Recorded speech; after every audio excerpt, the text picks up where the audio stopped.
आपका बात विभाग में मैं हूं अभिषेक शुक्ल। छत्तीसगढ़ में इस वक्त चुनाव का माहौल है, सियासत गरमाई हुई है, सभी दल अपनी अपनी कोशिशें कर रहे हैं।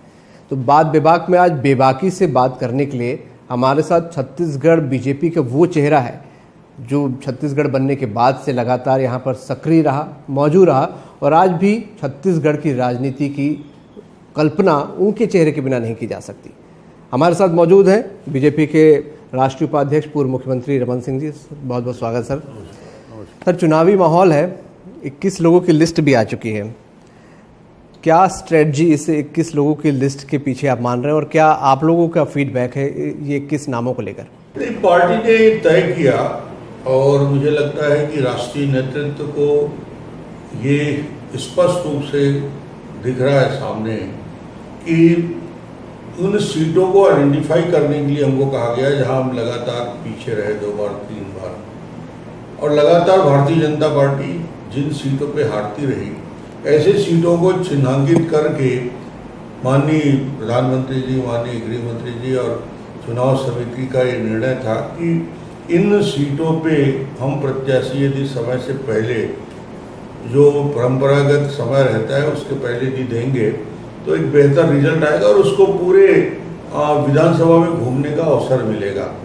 इसलिए ये निर्णय लिया गया 21 प्रत्याशी, और उसकी प्रतिक्रिया जो आई है, कैंडिडेट डिक्लेयर करने के पहले हम लोग भी संकोच कर रहे थे, मगर प्रत्याशी के चयन के बाद जो रिस्पांस मिल रहा है मीडिया का, जो रिस्पांस मिल रहा है कार्यकर्ताओं का, जो रिस्पांस मिल रहा है हमारे प्रत्याशी को गांव-गांव में जाने का, तो वो बड़ा पॉजिटिव और सकारात्मक है और एक बेहतर वातावरण का निर्माण हम करने में सफल हुए। पाटन सीट को लेकर बहुत चर्चा है, वहाँ पर आप लोगों ने विजय बघेल जी को उतारा है और सबसे ज़्यादा चर्चा उसी की हो रही है। मुख्यमंत्री भी बोल रहे हैं और खुद विजय बघेल भी। ये क्या स्ट्रेटजी, क्या कोई खास रणनीति के तहत वहाँ पर ये उतारा गया? देखिए, विजय जी अभी लोकसभा चुनाव लड़े और लोकसभा चुनाव में छत्तीसगढ़ में सर्वाधिक वोटों से जीतने वाला कोई व्यक्ति है तो विजय बघेल जी। विजय लगातार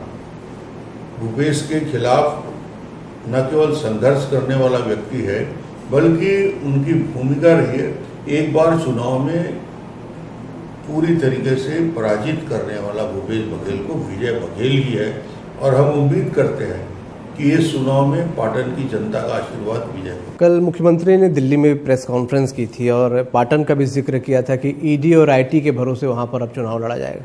ईडी और आईटी के भरोसे की बात कहना मुझे समझ के बाहर है। ये स्पष्ट हो चुका है कि ये सरकार भ्रष्टाचार में लिप्त है। यदि आप ईमानदारी के साथ सरकार चलाते तो आज ये कहने का अधिकार बनता। जब घोषित रूप से ईडी ने प्रमाणित कर दिया, 13,000 पेज के दस्तावेज प्रस्तुत कर दिए, 180 करोड़ की संपत्ति जब्त कर ली, उसके बाद ये कहने की हिम्मत कर रहे हैं इनके माइनिंग के डायरेक्टर जेल में 7 महीने से, इनके सीनियर आईएएस अधिकारी जेल के अंदर है। अपराध निश्चित रूप से इतना बड़ा हुआ है। नीतियों में परिवर्तन करना अपराध होता है। जैसे खनिज में इन्होंने जो व्यवस्था बनी थी बीजेपी की सरकार में, जहां करप्शन को समाप्त करने के लिए हमने बात की थी, हमने कहा कि ऑनलाइन व्यवस्था होगी माइनिंग में, डीओ ऑर्डर जो दिए जाएंगे, डिस्पैच ऑर्डर देने के साथ साथ लोगों को मैनुअल आने की जरूरत नहीं है, कोई करप्शन नहीं होगा, कोई पैसे के लेन देन नहीं होगा। जैसे ही भूपेश आते हैं, माइनिंग के अधिकारियों को निर्देश करते हैं कि यार ऑफलाइन किया जाए इसको, ऑनलाइन को, और यही एक लाइन ऑनलाइन और ऑफलाइन का खेल करके 540 करोड़ कमा रहे हैं। दस्तावेजी प्रमाण इस बात को लेकर है। इसके बाद भी बोल रहे हैं आईटी ईडी। यदि आप भ्रष्टाचार में आकंठ डूबे हुए हो तो ये सरकारी एजेंसी हाथ में हाथ धर के बैठी रहेगी क्या? अब तो महादेव भी आ गया, यानी कोई ऐसा चीज बच नहीं रहा है छत्तीसगढ़ में जहां मुख्यमंत्री के अधिकारियों का हाथ ना हो। यानी ये हालत हो गया कि छत्तीसगढ़ में वो चाहे कोयले का घोटाला हो, शराब का घोटाला हो, ये बड़े बड़े घोटाले, चावल के घोटाला करने वाला, गौठान का घोटाला हो, इसको तो छोड़ा नहीं। अब जब पता चल रहा है कि सट्टे में, महादेव ऐप में भी इनके वरिष्ठ लोगों का हाथ है और मंथली, महीने में इनको बड़ी राशि मिलती है। मुख्यमंत्री के कार्यालय यदि इन्वॉल्व होता है, ओएसडी इन्वॉल्व होता है, उनके ऊपर कार्रवाई होती है और ये स्पष्ट प्रमाण के साथ दस्तावेज प्रस्तुत किए जाते हैं। इसके बाद बोलते हैं कि ईडी और आईटी, आप इतने भ्रष्टाचार थे, आप तो एक तरफ दिल्ली के एटीएम बन के करोड़ों रुपया पहुंचाना चाहते हो, चुनाव में छत्तीसगढ़ को लूटना चाहते हो, और यदि ऐसी एजेंसी जांच करती है तो आपको तकलीफ होती है। ये पूरा मामला स्पष्ट रूप से है, प्रमाणित मामला है, और यदि प्रमाणित नहीं होता इतने लोग जेल और बेल में कहाँ रहते हैं। इतनी बड़ी कार्रवाई पूरे छत्तीसगढ़ में पारदर्शिता के साथ हुई। चावल को लेके भी कहा जा रहा है कि क्योंकि चावल वाले बाबा आप भी कहलाते थे, और ईडी चावल सप्लाई को लेके भी कुछ कार्रवाई उसमें करने जा रही है। जिसके पीडीएस सिस्टम की चर्चा देश और दुनिया में होती थी, आज 600 करोड़ के चावल घोटाला करने वाला भूपेश बघेल, ये मैं नहीं कह रहा। विधानसभा में मेरे प्रश्न के उत्तर में इन्होंने बताया कि 59,000 मीट्रिक टन चावल की गड़बड़ी भूपेश बघेल के मंत्री और उसके विभाग के अधिकारियों ने कैसे की। यहाँ से और छत्तीसगढ़ की राजधानी से चावल रवाना होता है और दुकान तक जाते जाते 59,000 मीट्रिक टन चावल गायब हो जाता है। ये बीच का चावल के बारे में विधानसभा में कोई जानकारी नहीं दी। रिपोर्ट आती है, जांच होती है, जांच में सारी बात प्रमाण होते हैं, दस्तावेज होते हैं। मैंने केंद्रीय मंत्री को पत्र लिखा, चावल में भ्रष्टाचार हुआ है, उन्होंने टीम भेजा, उस टीम की रिपोर्ट मेरे पास दस्तावेज मौजूद है जिसमें कहा गया कि चावल की गड़बड़ी छत्तीसगढ़ के पीडीएस में सरकार ने किया है। अब चावल को भी नहीं छोड़ेंगे, तो ये सरकार भ्रष्टाचार में कितनी नीचे जाना चाहती है, ये छत्तीसगढ़ की जनता समझ नहीं रही। भ्रष्टाचार का आरोप बीजेपी लगा रही है, पर उनका काउंटर जब भी आता है उनका कहना है कि सिर्फ हमारे लोगों को टारगेट किया जा रहा है। भैया, जहाँ गुड़ होगा वहाँ मक्खी आएगी। यदि आप करप्शन कर रहे हो तो ईडी और ऐसे अधिकारियों की टीम आएगी, और ईडी तो इस सारे मामले को न्यायालय में प्रस्तुत करेगा ना। आईटी रेड करता है, दस्तावेज बनाता है, आईटी के रेड के बाद जो पुख्ता जो दस्तावेज होते हैं वो ईडी उसको कार्रवाई के लिए आगे बढ़ती है, और उसके बाद ये दस्तावेज को न्यायालय में प्रस्तुत करते हैं, न्यायालय इस पर कार्रवाई करती है। तो भूपेश जी को इसमें चिंता नहीं करना चाहिए। यदि वो पाक साफ हैं तो न्यायालय जाते जाते आज 7 महीने से न्यायालय में सुनवाई क्यों नहीं हो रही, जमानत तक नहीं हो रहा है 7-7 महीने से। इसका मतलब कि न्यायालय भी इस बात को मानती है कि छत्तीसगढ़ में व्यापक भ्रष्टाचार सभी स्तर में हो रहा है। एक चुनावी मौसम है तो एक बड़ा मसला युवाओं को लेकर भी है, और युवाओं को लेकर सभी दल अपनी अपनी कोशिशें कर रहे हैं।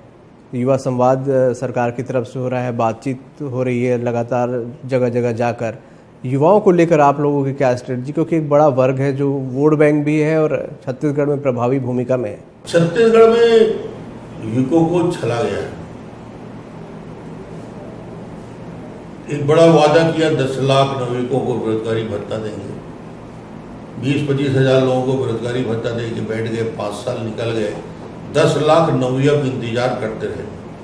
कौशल उन्नयन के लिए हमने संस्थान बनाए थे, वो सारे संस्थान बंद कर दिए गए। पर उनका कहना है कि अगर पीएससी का मामला जो उठा, अगर कुछ गड़बड़ी है तो उसके सबूत लाने चाहिए। पूरे दस्तावेज के साथ लोगों ने इस बात को प्रमाणित किया कि क्या पूरे पीएस एग्जाम के बाद क्या वही लोग योग्य हैं। हमने तो ये मांग किया था, युवा मोर्चा ने मांग किया था, इन सारे मामलों में शंका की सुई इसलिए घूमती है कि चेयरमैन का बच्चा और परिवार के लोग, कांग्रेस कमेटी के लोग, पदाधिकारियों के बच्चा और बेटी और बेटियां, ऐसे टॉप 20 में 12 नाम यदि इनके आते हैं तो लोगों ने कहा इसकी जांच कराने में क्या डर है, संकोच क्या है, पेपर निकलवा के देखना चाहिए। ये पूरा लीपापोती हुआ है। एक बात जब भी चर्चा होती है चुनावी तो कहा जाता है कि गांव बड़े मजबूत हैं सरकार के, क्योंकि किसानों के लिए काफ़ी कुछ किया, चाहे राजीव गांधी न्याय योजना की बात हो, गोधन योजना हो, इन तमाम चीज़ों का जिक्र होता है और वो मानते हैं कि वहाँ अच्छी मजबूत स्थिति, लोग खुश है गांव में। बड़ा नारा दिया था भूपेश जी ने छत्तीसगढ़ में गांव-गांव में एक नारा गूंजता था, नरवा गरवा घुरवा बारी। गांव के लोगों को बड़ी उम्मीद थी कि गांव में परिवर्तन होगा, क्रांतिकारी। जाके गौठान तो देखिए आप, नई क्रांति आई है गौठान में। गौठान में गाय के पैर के खुर के निशान नहीं है, गौठान में बाउंड्री वॉल नहीं है, गौठान में पैरा भूसा की व्यवस्था नहीं है। गौठान के पूरे तार चोरी करके लोग ले गए। 19 लाख एक गौठान में 1300 करोड़ रुपया खा गए। अब ये नरवा गरवा घुरवा बारी छत्तीसगढ़ की चिन्हारी नहीं बना है। चोरी, भ्रष्टाचार, बेईमानी और लबारी, ये छत्तीसगढ़ की पहचान बन गई है, कांग्रेस की पहचान बन गई। घोषणा पत्र का भी जिक्र बार बार होता है और उधर से दावा भी होता है कि ज़्यादातर घोषणा हमने पूरी कर दी है। उसे किस तरीके से आप देखते हैं? आप लोगों का क्या आकलन है? हालांकि शराबबंदी को लेकर चर्चा कई बार होती है, लेकिन वो भी सिलसिलेवार करेंगे, ये भी जिक्र किया जाता है। जन घोषणा पत्र में 36 बिंदुओं पे इन्होंने जोर शोर के साथ इसका प्रचार प्रसार किया था, लोगों से मिले थे और ये वादा किया था जनता के बीच खड़े होकर गंगा और गीता जल हाथ में लेकर कि हम ये 36 बिंदुओं पे क्रियान्वयन सरकार बनते ही पहले दिन करेंगे। पहले दिन निकल गया, 4.25 साल निकल गया। अब एक दिन में हम घोषणा पत्र को पूरा करेंगे। राहुल गांधी की उपस्थिति में ये वादा किया गया। आज आप देखिए, उन घोषणा पत्र में जो प्रमुख बिंदु हैं जिसके आधार पर सरकार बनी, वो था कि हम पूरे छत्तीसगढ़ को माता और बहनों के वादा किया था कि शराबबंदी करेंगे। शराबबंदी करने की बात छोड़िए, घर घर पहुंचा के शराब बांट रहे हैं, घर घर में शराब बेचा जा रहा है, ये वादा हुआ। नागरिकों को बेरोजगारी भत्ता देने की बात वादा हुआ। 2 साल का बोनस का वादा हुआ, कोई वादा पूरा नहीं हुआ। 2 लाख कर्मचारियों को, दैनिक वेतनभोगी कर्मचारी, संविदा के कर्मचारी, अनियमित कर्मचारी, इन्होंने सबको अलग अलग भाषण देके सभा करके कहा था कि 2 लाख कर्मचारी को जो अस्थायी है उनको स्थायी किया जाएगा। आज ये 2 लाख कर्मचारी अपना प्रश्न पूछ रहे हैं कि हमें स्थायी करने की बात कहाँ गई। वृद्धावस्था पेंशन, विधवा पेंशन 1,500 रुपया करने का घोषणा किया था। ये सारे घोषणा 36 में से 19 घोषणाओं पे कोई काम नहीं हुआ। बड़ी बड़ी बात करते हैं, मगर छत्तीसगढ़ के धरातल की सच्चाई को देखेंगे तो विकास काम पूरी तरीके से ठप हो गए हैं। डेवलपमेंट में जीरो है छत्तीसगढ़। इंफ्रास्ट्रक्चर और सड़कों का भी जिक्र आता है कई बार, और हालांकि कुछ महीने पहले बैठक हुई थी, उसमें निर्देश दिए गए थे कि सड़कों का काम तेजी के साथ पूरा किया जाए। मगर वही मैं कह रहा हूँ कि 15 साल के विकास के बाद इन 5 सालों में विकास थम गया है, कहीं कोई विकास नहीं। हमने ड्रॉप आउट रेट 11 से 1% में लाकर रोका, और आज स्कूलों की संख्या कम हो रही है। स्कूल के नाम से लोगों को भ्रमित किया जा रहा है। धर्मांतरण भी एक बड़ा मुद्दा है जो आप लोग समय समय पर उठाते हैं, लेकिन उसे भी खारिज किया जाता है कि आप लोगों के कार्यकाल में ज्यादा चर्च बने। भूपेश जी का एक ही सूत्र रहता है, बीजेपी की सरकार में धर्मांतरण हो। अरे भाई, कांग्रेस सरकार में ईसाई मिशनरी को सरकार के संरक्षण में यह अधिकार दे दिया गया कि नारायणपुर में जो धर्मांतरण नहीं किया जाए उनको मार मार के ठीक किया जाए। 60 लोग जेल के अंदर जाते हैं। अब तो सरकार धर्मांतरण करवाने के लिए आदिवासियों को, भोले भाले आदिवासियों को, इस शक्ति का उपयोग कर रही है और प्रशासन का उपयोग कर रही है। दंतेवाड़ा का एसपी लिखता है, सरकार को चेतावनी देता है कि ईसाई मिशनरियों का कुचक्र पूरे जिले में फैला हुआ है, यदि नहीं रोका गया तो अलगाववाद ताकतें पनपने लगेगी पूरे बस्तर में। ये कलेक्टर अलार्मिंग मैसेज भेजता है, मुख्यमंत्री उसका मजाक उड़ाते हैं, उस अधिकारी को बदल देते हैं। ये स्थिति छत्तीसगढ़ में सरगुजा से लेकर बस्तर तक सरकार के देखरेख में, संरक्षण में जबरदस्त रूप से धर्मांतरण का कुचक्र चल रहा है। एक आदिवासियों का जिक्र हो रहा है तो आदिवासियों को लेकर भी आरक्षण की भी बात आती है, ओबीसी आरक्षण को भी लेकर बात आती है और आरक्षण को लेकर बड़ा पशुपेश में आम लोग भी थे कि कभी कोर्ट में जाता था मामला, कभी अटक जाता था, कभी विधानसभा में पारित होता था। क्या स्थिति है मौजूदा, क्योंकि सरकार आप पर आरोप लगाती है, बीजेपी पर, बीजेपी कांग्रेस पर। सरकार के मुखिया को मैं बताना चाहता हूँ, सरकार को बताना चाहता हूँ, अपनी याददाश्त ठीक कर लें। जब छत्तीसगढ़ राज्य का गठन हुआ, हमारी सरकार बनी, हमने बड़ा कदम उठाया, शायद इनकी याददाश्त कमजोर है। अनुसूचित जनजाति यानी ट्राइबल को आरक्षण 20% मिलता था। उस 20% आरक्षण को भारतीय जनता पार्टी के शासनकाल में 32% करने का काम भारतीय जनता पार्टी ने किया। ये क्या आरक्षण की बात करें, हमने तो डिस्ट्रिक्ट क्वार्टर बनाया बस्तर से सरगुजा तक उन इफेक्टेड एरिया में, और उनकी नियुक्ति की 7-8 हजार नागरिकों को जिला स्तर में तृतीय और चतुर्थ वर्ग के पद में सीधे नियुक्ति का अधिकार दिया। ये है छत्तीसगढ़ में जो आरक्षण के लिए का भारतीय जनता पार्टी ने कहा। और ये भूपेश सरकार, भूपेश के लोग न्यायालय में जाके आरक्षण को रोकते हैं, उनको पद दिया जाता है। आरक्षण के सबसे बड़े विरोधी है ये कांग्रेस सरकार। पर वो अब लगातार बीजेपी पे आरोप भी लगाते हैं कि नफरत फैलाती बीजेपी, बांटती है लोगों को। बीरनपुर का भी जब जिक्र आता है तो भी यही आरोप आप लोग पे लगाया कि आप लोग वहाँ जाके माहौल खराब कर रहे थे। अभी 5 साल में इतना तेजी के साथ ये ताकतें क्यों बढ़ रही है, ये मुख्यमंत्री को देखना चाहिए। चेहरे को लेकर भी बात होती है कि कौन सा चेहरा होगा। कांग्रेस के पास तो एक प्रोमिनेंट फेस है, जबकि बीजेपी चेहरे को लेकर कंफ्यूज है बहुत।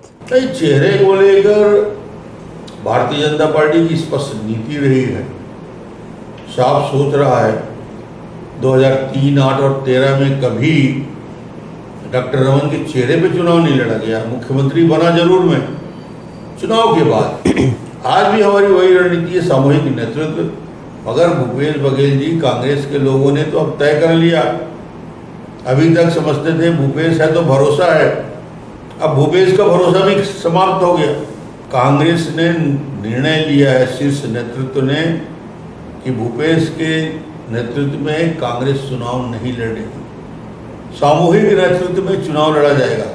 अब कांग्रेस को भरोसा इस भ्रष्टाचार होने के बाद, करप्शन के बाद टूट गया है, और उन्होंने भी कहा कि सामूहिक नेतृत्व में कांग्रेस छत्तीसगढ़ में चुनाव लड़ेगी। पर वो उनका मानना है कि उन्होंने अपने जो अंतरकला था उसे संतुष्ट कर लिया है, डिप्टी सीएम बना दिया, अध्यक्ष नया बना दिया, मंत्रिमंडल में चेंजेस कर दिए। टीएस सिंहदेव 100 दिन के लिए डिप्टी सीएम बना दिया, पूरे कार्यकाल में प्रताड़ित और दुखी इस्तीफा दे दिया मंत्री ने। उसके क्षेत्र के सारे डेवलपमेंट काम रुक गए। कांग्रेस की स्थिति ये है, न टीएस सिंहदेव ही नहीं और अन्य विधायकों की स्थिति और मंत्रियों की स्थिति कोई उनका पूछने वाला नहीं है, और अंदर अंदर बड़े विस्फोटक स्थिति आज कांग्रेस। नक्सली समस्या का भी जिक्र होता है तो दावा है सरकार का कि बहुत कम हो गई हैं ये घटनाएं, जबकि आप लोगों का कहना है कि आप ही लोगों को टारगेट कर रहे हैं। भारतीय जनता पार्टी के कार्यकर्ता रोज मारे जा रहे हैं, चिन्हांकित करके उनकी हत्या हो रही, उनका सुरक्षा हटा दिया गया, सुरक्षा की व्यवस्था नहीं है। ये छत्तीसगढ़ में एक षड्यंत्र चल रहा है, नक्सलियों के खिलाफ कठोर कार्रवाई करने की हिम्मत सरकार के पास नहीं। चुनाव बहुत नज़दीक हैं, क्या फिगर आउट 75 पार का नारा कांग्रेस की तरफ से आया है? आप लोगों का क्या आंकड़ा है, क्या आकलन है? एक बार काट की हड्डी चढ़ गई, दोबारा नहीं चढ़ेगी। एक बार झांसे में आ गया छत्तीसगढ़, दोबारा नहीं आएगा। इस बार जनता भूपेश को सबक सिखाएगी। कांग्रेस का पूरी तरीके से छत्तीसगढ़ में सफाया होगा। भारतीय जनता पार्टी स्पष्ट बहुमत के साथ छत्तीसगढ़ में सरकार बनेगी। क्या कोई खास मुद्दे हैं जिनको लेकर आप लोग आगे बढ़ेंगे छत्तीसगढ़ में? क्या अगर मैं 5 मुद्दों की बात करूं जिसको आप लोग प्रमुखता से सामने रखेंगे जनता के सामने? सबसे बड़ा मुद्दा करप्शन, भ्रष्टाचार को समाप्त करेंगे। दूसरा सबसे बड़ा मुद्दा है डेवलपमेंट, विकास के कामों को तेजी के साथ लाएंगे। जो छत्तीसगढ़ में जो राजनीतिक परिस्थितियां बनी हुई हैं उन परिस्थितियों को सुधारने का काम, एक अच्छा वातावरण बनाने का काम भारतीय जनता पार्टी करेगी। भारतीय जनता पार्टी के पास बड़ा टारगेट है मोदी जी के 9 साल विकास के, उन मुद्दों को लेकर छत्तीसगढ़ में हम जाएंगे। तो क्या मोदी जी के चेहरे पर चुनाव लड़ा जाएगा? मोदी जी के डेवलपमेंट के वर्क में और भारतीय जनता पार्टी के 15 साल जो काम हमने किया है उस चीज को सामने रखकर हम इलेक्शन। जब अमित शाह जी लगातार दौरे कर रहे हैं और बैठके भी होते हैं, कुछ खास लोग होते हैं, आप भी उनमें शामिल होते हैं, किस तरीके की रणनीति, क्या कॉन्फिडेंस या क्या बातचीत होती है, ये एक बड़ी चर्चा का विषय रहता है। अगर उसमें से कुछ आप पॉइंट्स बताना चाहें। देखिए, संगठन की बातें होती है, संगठन का दायित्व दिया जाता है, कार्य योजना पे विधानसभाओं का ग्रेडिंग किया जाता है, रणनीति भी तय होता है कि बस्तर से लेकर सरगुजा तक हम क्या करेंगे। अभी आंतरिक जो रणनीति है उसके बारे में चर्चा हम लोग सार्वजनिक रूप से नहीं करते। आप अपनी क्या भूमिका देख रहे हैं इस चुनाव में? जैसी मेरी भूमिका 2003 से लेकर 18 तक रही है, वही भूमिका है। कार्यकर्ता की हैसियत से पार्टी मुझे जहाँ जैसे काम में लगाएगी 24 घंटे में तैयार रहूँगा, पूरी ताकत लगा के भारतीय जनता पार्टी को जीत के लिए पूरी तरीके से पूरी ऊर्जा, पूरी एनर्जी में लगाऊंगा। एक चर्चा बहुत आम है लोगों के बीच कि कैंडिडेट सिलेक्शन बहुत इंपॉर्टेंट है, मतलब जो उम्मीदवारों के चेहरे बहुत खास होने वाले हैं इस बार।